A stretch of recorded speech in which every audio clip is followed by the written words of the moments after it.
പള്ളിയിലെ അച്ഛനല്ലേ, എന്താ കുഴപ്പമെന്ന് ചോദിച്ചു. പള്ളിയിലെ അച്ഛന്മാർ വഴിതെറ്റിപ്പോയി മന്ത്രവാദിയായി പോയാൽ അച്ഛനെ സമീപിക്കരുത്, അതിനുള്ള ബോധമില്ലേ? പ്രിയപ്പെട്ടവരെ, കത്തോലിക്ക വിശ്വാസത്തിൽ വളരെയേറെ ഉന്നത നിലവാരത്തോടെ പ്രവർത്തിക്കുന്ന അച്ഛന്മാരെ നമുക്കറിയാം, ധ്യാനപ്രസംഗരെ അറിയാം. എന്നാൽ വളരെയേറെ ഒന്നാം പ്രമാണ ലംഘനങ്ങൾ പരസ്യമായി നടത്തിക്കൊണ്ട്, മന്ത്രവാദ കൂടോത്ര പ്രവർത്തനങ്ങൾ പരസ്യമായി നടത്തിക്കൊണ്ട് മുന്നേറുന്ന അച്ഛന്മാരുണ്ട് കത്തോലിക്ക സഭയിൽ. ആര് നിയന്ത്രിക്കുന്നു? മെത്രാന്മാരെയൊക്കെ വരുതിയിലാക്കിയിട്ടാണ് ഇവർ പെരുമാറുന്നത്. ഇത് വിശ്വാസികളും അറിയുന്നില്ല. അവർക്ക് എന്തെങ്കിലും കാര്യം സാധിച്ചാൽ മതി. അതേത് വഴിയിലൂടെ സാധിച്ചു? ക്രിസ്തുവിൻ്റെ വഴിയിലൂടെയാണോ? അച്ഛൻ പ്രാർത്ഥിച്ചത് ദൈവത്തോട് തന്നെയാണോ? അച്ഛൻ എന്തെങ്കിലും മന്ത്രം ചൊല്ലുന്നതാണോ? എന്തെങ്കിലും വചനം ഉച്ചരിക്കുന്നതാണോ?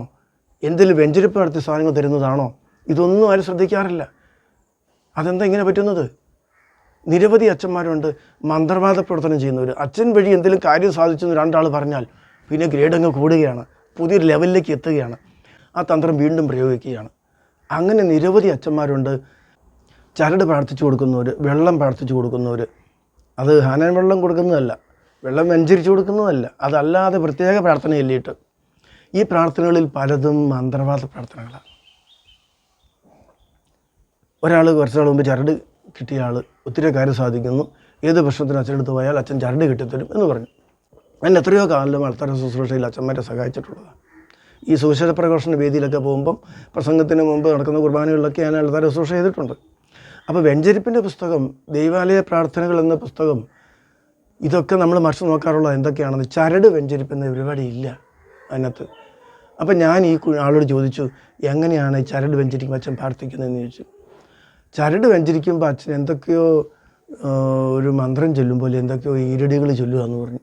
കൂടുതലായി ഞാനത് നിരീക്ഷിക്കാൻ പറഞ്ഞ് ആൾ പിന്നെ ഓരോ കാര്യത്തിന് ചരട് വെഞ്ചരിക്കാൻ പോയപ്പോൾ കേട്ടത് ഞാൻ മനസ്സിലാക്കി, ഗായത്രി മന്ത്രമാണ് ചൊല്ലുന്നത്, ഗായത്രി മന്ത്രം. ഞാൻ ഇയാളോട് പറഞ്ഞത്, നിങ്ങൾ തട്ടിപ്പിൽപ്പെട്ട് ഒരു മന്ത്രവാദിയെ കണ്ട് ജപിച്ച് ചരട് കിട്ടുന്ന തുല്യമാണിത്. പള്ളിയിലെ അച്ഛനല്ലേ, എന്താ കുഴപ്പമെന്ന് ചോദിച്ചു.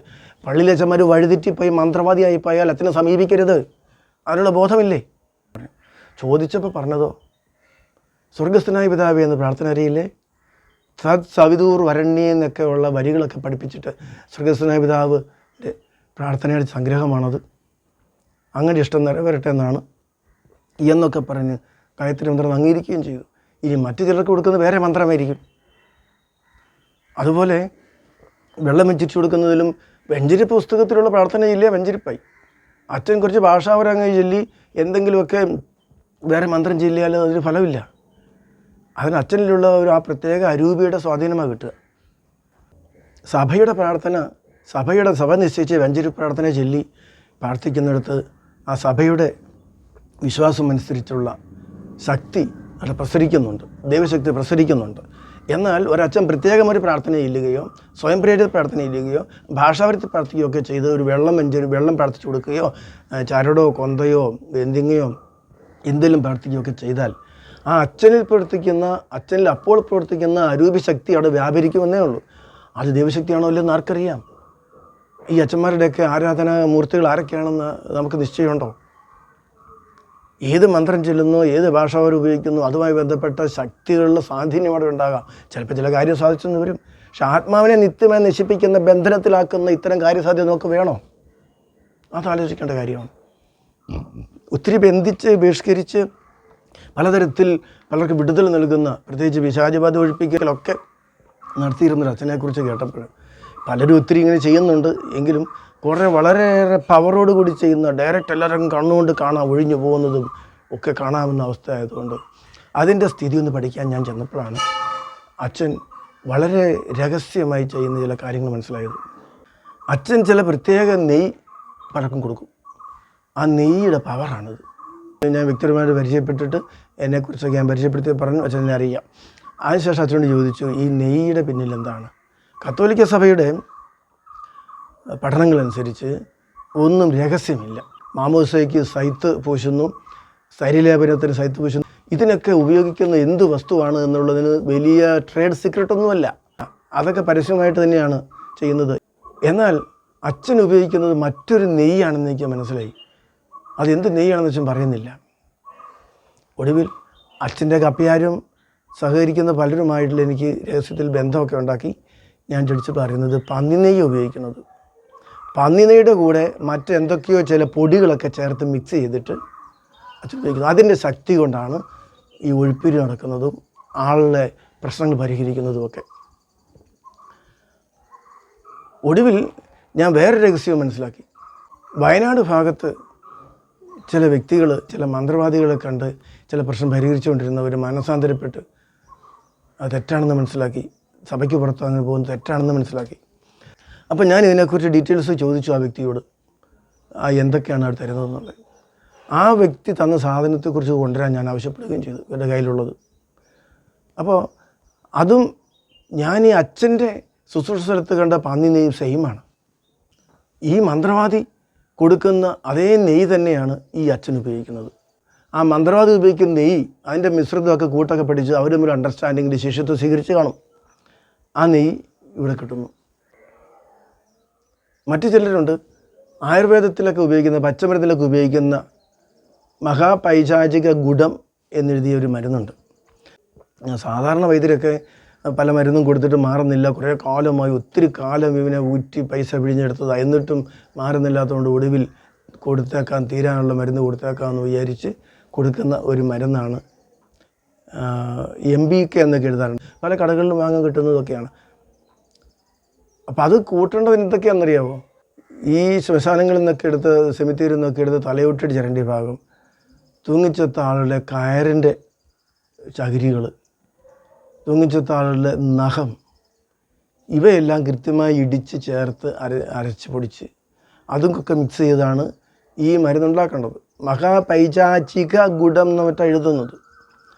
അത് ഭാഷയിൽ അത് എഴുതുമ്പോൾ അത് പൈശാചികമാണ്, അതിനൊരു അരൂപശക്തികളുടെ ദുഷ്ടശക്തികളുടെ ആവാസമുണ്ടെന്നുള്ളതൊന്നും മനസ്സിലാക്കാതെ ബോധമില്ലാതെ വാങ്ങി ഉപയോഗിക്കുന്നവരുണ്ട്.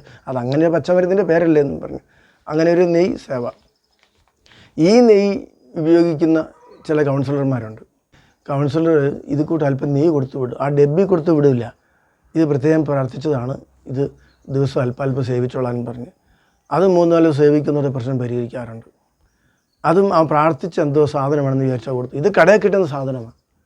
ഇതുപോലെ പ്രൊഫഷണൽ തട്ടിപ്പ് നടത്തുന്ന ഒത്തിരി പേര്, അതിലെല്ലാം കുടുങ്ങിപ്പോകരുത് നമ്മൾ. പ്രത്യേകിച്ച് അച്ഛന്മാർ ഇങ്ങനെയൊക്കെ പണി ചെയ്യുമ്പോഴാണ് ഏറ്റവും സങ്കടമുള്ളത്.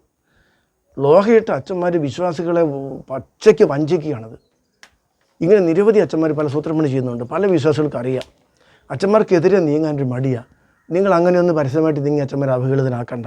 പക്ഷെ നിങ്ങൾക്ക് ബിഷപ്പിനോട് പറയാം, ഏത് തെറ്റും മേലധികാരി മുമ്പിൽ അവതരിപ്പിക്കാം. അതുകൊണ്ട് നിങ്ങൾ ശ്രദ്ധിക്കണം. മന്ത്രവാദ പ്രവർത്തനങ്ങൾ, ചിലർ നാരങ്ങ കറക്കിയുള്ള പരിപാടികൾ, അങ്ങനെയുള്ള ഒത്തിരിയേറെ പല ഏർപ്പാടുകൾ ചെയ്യുന്നവരും ഒക്കെയുണ്ട്. കാര്യസാധ്യത്തിന് സമീപിക്കുന്ന വ്യക്തികൾക്ക് ഏതു വിധേനയും കാര്യം സാധിച്ചു കൊടുക്കുന്ന, സഭാവിരുദ്ധമായ രീതിയിൽ വിശ്വാസവിരുദ്ധമായ രീതിയിൽ കാര്യം സാധിച്ചു കൊടുക്കുന്ന അച്ഛന്മാർ ഉണ്ടെന്നറിഞ്ഞാൽ നിങ്ങൾ ബിഷപ്പിന് പരാതി കൊടുക്കണം. അത് സൽപ്രവൃത്തിയാണ്, കുറ്റം പറച്ചിലില്ല, പരദൂഷണമല്ല. ചിലർ വലിയ പുണ്യമാണ് പറയുന്നത്, ചിലർ വലിയ പുണ്യം പറയുന്നുണ്ട്.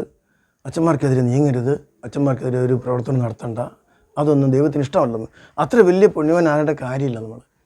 അത് പുണ്യപ്രവൃത്തി അല്ല, സൽപ്രവൃത്തി അല്ല. അച്ഛന്മാർ തെറ്റാ ചെയ്യുന്നെങ്കിൽ അച്ഛന്മാരുടെ അധികാരികളെ അവതരിപ്പിക്കണം, ആ തെറ്റ് ആവർത്തിക്കാതിരിക്കാൻ. അതിലൊരു അപാകതയുമില്ല. ഇതാ ഒരച്ഛനെക്കുറിച്ച് ഒരാൾ, അനുഭവസ്ഥനായ ഒരാൾ പറയുന്നത്, ഈ സോഷ്യൽ മീഡിയയിലൊക്കെ പരന്നതാണിത്. ഞാൻ അച്ഛൻ്റെ പേര് ഭാഗമൊക്കെ കട്ട് ചെയ്തിട്ട് കേൾപ്പിക്കുകയാണ്. ഇതുപോലുള്ള ആരെയെങ്കിലും ശ്രദ്ധപ്പെട്ടാൽ നിങ്ങൾ ബിഷപ്പിനെ വിവരം അറിയിക്കണം. ഈ വീഡിയോകൾ ശ്രദ്ധിച്ച് കേട്ടെ. ഞാൻ കഴിഞ്ഞൊരു 10 വർഷമായിട്ട് ബാംഗ്ലൂർ ജോലി ചെയ്തൊരു വ്യക്തിയാണ്. അവിടെ ഈ അച്ഛൻ എന്ന് പറയുന്ന ഒരു അച്ഛൻ ഒരു കൂടോത്ര രീതിയിലൊക്കെ ഒരു പിടിക്കപ്പെട്ട ഒരു അച്ഛനാണ്. ഇതിന്റെ ഒരു പൂർണ്ണമായിട്ടുള്ള ഒരു വിവരമൊന്നും പുറത്തു കൊണ്ടുവന്നിട്ടില്ല. അതായത് ഭദ്രാസനത്തിന്റെ ഒരു ഒരു സ്വീകരണത്തിൽ മാത്രം ചെറുതായിട്ടൊന്ന് പറഞ്ഞു പോയതേ ഉള്ളൂ. പക്ഷെങ്കിൽ ഇതിന്റെ വിഷയം എന്ന് പറയുന്നത് ശരിക്കും പറഞ്ഞാൽ ഇദ്ദേഹം അവിടെ മത്സരിച്ചിട്ട് അദ്ദേഹം അവിടെ വിജയിക്കുക പോലും ചെയ്തൊരു അച്ഛനാണ്. പൊതുവേ എനിക്ക് തോന്നുന്നത് ഈ തിരുമേനിക്ക് പോലും ഈ അച്ഛനെ പൊതുവെ പേടിയാണ്. ബ്രദറിന്റെ ഭാഗത്തുനിന്ന് എന്തെങ്കിലും ഈ റിപ്പോർട്ട് ഒന്ന് പുറത്തു കൊണ്ടുവരണം. കാരണം പുള്ളി ആവശ്യമായിട്ട് അവിടെ വലസിക്കൊണ്ടിരിക്കുക. ഒരാൾ പോലും ഒരു വിരൽ അനക്കാൻ പുള്ളിക്കെതിരെ ഇവിടെ തയ്യാറല്ല.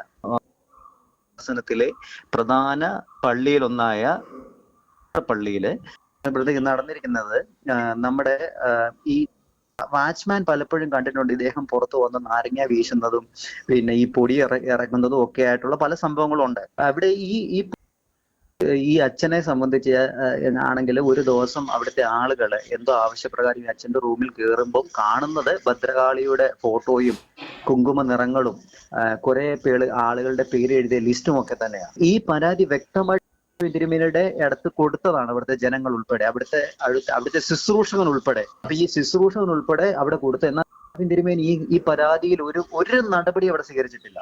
അത് എന്തുകൊണ്ടാണെന്ന് ഞങ്ങൾക്കും അറിയില്ല. കാരണം എനിക്ക് തോന്നുന്നത് അവിടുത്തെ പല അച്ഛന്മാരുടെ പല രഹസ്യങ്ങൾ പോലും ഈ അച്ഛൻ്റെ കയ്യിലുണ്ട്. ഇതുകൊണ്ടായിരിക്കാം അത് മുഖ്യ, അല്ലെങ്കിൽ ഈ തിരുമേനി അത്ര നീറ്റുള്ള ഒന്നും അല്ലെന്ന് ഇവിടെ തന്നെ അറിയാവുന്ന കാര്യമാണല്ലോ. അതുകൊണ്ട് എനിക്ക് തോന്നുന്നു ഈ പുള്ളിയെ സംബന്ധിച്ചിടത്തോളം ഈ പുള്ളി അവിടെ രാജാവായിട്ട് ഇപ്പൊ വാഴ്ന്നുകൊണ്ടിരിക്കുകയാണ്. പുള്ളി പല കാര്യങ്ങളും അവിടെ, ഈ പുള്ളി പരാതി കൊടുത്തതിന് ശേഷം തിരുമേനി പലരെയും വിളിച്ച്, പരാതി കൊടുത്ത ആളുകളെ വിളിച്ച് ഒരു ഒത്തുതീർപ്പിനല്ലാതെ തിരുമേനി യാതൊരു നടപടി അതിനകത്ത് എടുത്തിട്ടില്ല. പരാതി കൊടുത്ത ആളുകളെ മൊത്തം മണ്ടന്മാരാക്കുകയും ചെയ്തു. അതുപോലെ തന്നെ ഈ ശുശ്രൂഷകന് എതിരെ മാനനഷ്ട കേസ് ഫയൽ ചെയ്യുകയും ചെയ്തു. ഇദ്ദേഹം പണ്ടിരുന്ന ഒരു പള്ളിയില് അവിടുത്തെ ഒരു കപ്പ്യാര് ആത്മഹത്യ ചെയ്തതാ. അത് ഒരു പയ്യനായിരുന്നു. പുള്ളിയുടെ തെട്ടനിങ്ങിന്റെ ഭാഗമായിട്ടാണ് പുള്ളി മരിച്ചത്. പുള്ളി അങ്ങേയറ്റം തോന്നിവാസം കാണിച്ചുകൊണ്ടിരിക്കുന്ന ഈ ഭദ്രാസനത്തിൽ, ഈ ബാംഗ്ലൂർ ഭദ്രാസനത്തിൽ അങ്ങേയറ്റം തോന്നിവാസം കാണിച്ചിട്ട്. കാരണം ഈ ഒരു വിഷയം അന്വേഷിച്ച് ഇത് പുറത്തു കൊണ്ടുവരാണെങ്കിൽ അത് ഏറ്റവും നല്ലൊരു കാര്യമായിരിക്കും. കാരണം പുള്ളി അത്രയേറെ ഒരു വൃത്തികെട്ട കുപ്പായധാരിയാണ്. ഭദ്രാസനത്തിൽ ഏറ്റവും അഴിഞ്ഞാടി നടക്കുന്ന ഒരു വ്യക്തിയാണ്. ഒരു ഇതുമില്ല. ലിസ്റ്റ്, പള്ളിയിലുള്ള ആളുകളുടെ ലിസ്റ്റ് വെച്ച് അദ്ദേഹം പൂജ ചെയ്യുന്നുണ്ടായിരുന്നു. ഒന്നിൽ അവര് നശിക്കാനായിരിക്കും, അല്ലെങ്കിൽ വേറെ വല്ലത്തിനായിരിക്കും. ഇദ്ദേഹം പലപ്പോഴും പല ഭദ്രാസനത്തിന്റെ പല പരിപാടിക്കും പോയിട്ട് തിരിച്ചു വരുന്ന സമയത്ത് അമ്പലങ്ങളിൽ കയറുന്ന നേർച്ചയിടും. ഇതൊക്കെയാ പുള്ളിയുടെ പരിപാടി. ഇത്തരം മന്ത്രവാദി അച്ഛന്മാരെ, കൂടോത്ര അച്ഛന്മാരെ സൂക്ഷിക്കണം. അവരെ പ്രോത്സാഹിപ്പിക്കരുത്. ആരൊക്കെ ഇങ്ങനെ ഇടപെടുന്നു ശ്രദ്ധപ്പെട്ടാലും അവരെക്കുറിച്ച് അധികാരികളെ അറിയിച്ചിരിക്കണം. Okay, thank you. Channel subscribe ചെയ്യണമേ, ലൈക്ക് ചെയ്യണം, ഷെയർ ചെയ്യണം.